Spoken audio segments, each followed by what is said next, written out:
Now we will do the factoring of x squared plus bx plus c. In this one, we have number that is multiplied by x squared. So now let's take an example of that. K squared plus 5k plus 6. Now we will learn why I'm saying this. The first thing we have to do when we look at an equation like this one is to determine whether a, the first one, and the last term are perfect squares. Is k squared a perfect square? Yes. Is 6 a perfect square? No. This means that we have to do a normal factoring and not a special case, which we will learn afterwards. Now, how do we solve this one? The first thing is you have to say that this is A, this is B, and this is C, and we have to start with our own schedule. The schedule includes C and B, multiplication and addition. What is C? C is equal to 6. What is B? B is equal to 5. Now, we will ask ourselves, what are the numbers that if we multiply by each other will give us 6? That's why we have the multiplication sign. 6 is the product of 1 times 6 and the product of 2 times 3. Now, before we go to addition, we have to determine the signs of 1 and 6 and 2 and 3. To determine the signs, we have to look at the sign of C. The sign of C is positive. What does that mean? It means that both of those numbers should have the same sign.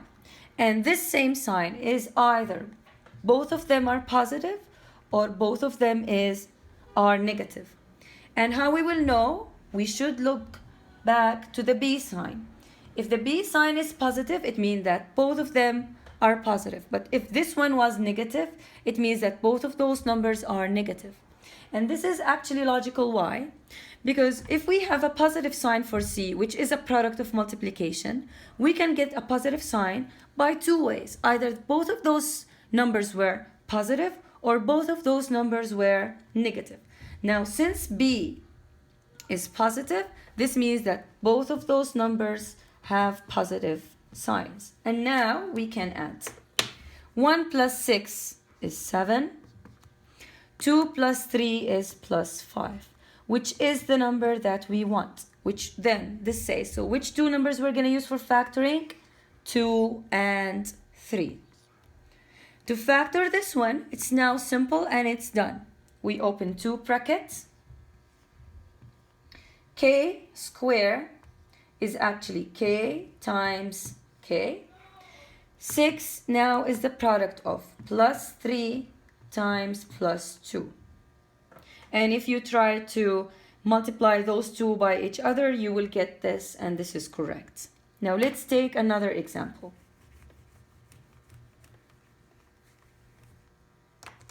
If we have x squared minus 7x plus 10.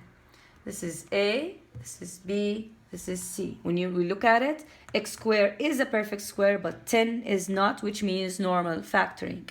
So we will start with our schedule, where C is equal to 10 and B is equal to minus 7.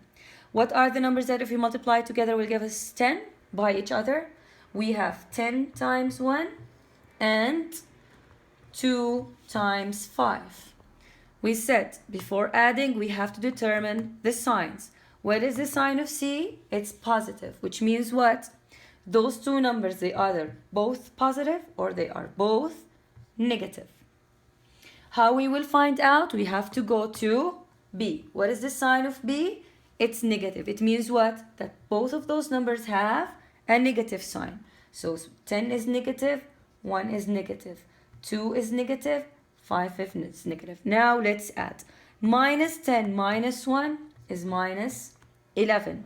Minus 2 minus 5 is minus 7, which we have here. We have minus 7. So which two numbers we will use?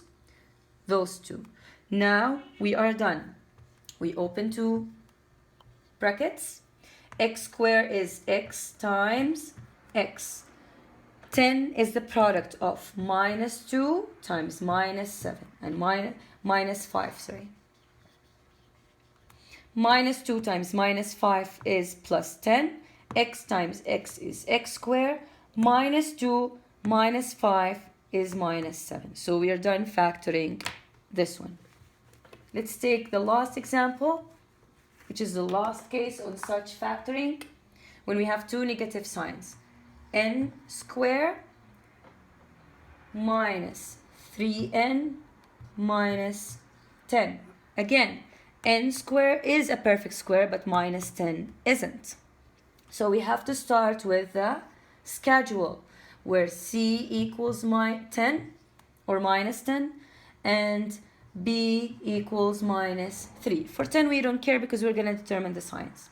10 again is the factor of 1 times 10 and 2 times 5. Now we have here, and to determine the signs, here c is negative, which means what? It means that one of the numbers is negative, the other one is positive.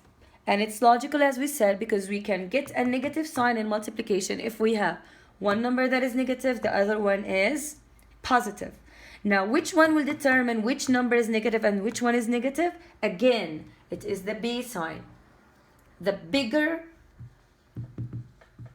number takes the B sign.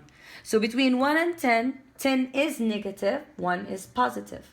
Between 2 and 5, 5 is bigger, so it take the negative sign and 2 will take the positive sign. Now let's add. 1 minus 10 is minus 9. 2 minus 5 is minus 3. Minus 3, so we will take those two numbers. Now we're done. We open two brackets. Let's write them here. N squared is the product of n times n. Negative 10 is now the product of plus 2 and minus 5. Again, to do the checking, n times n is n squared. 2 times minus 5 is minus 10. Now the one in the middle is the 2 far plus the 2 ends. Now 2 minus 5 is minus 5n plus 2n, which is equal to minus 3n, which we have here.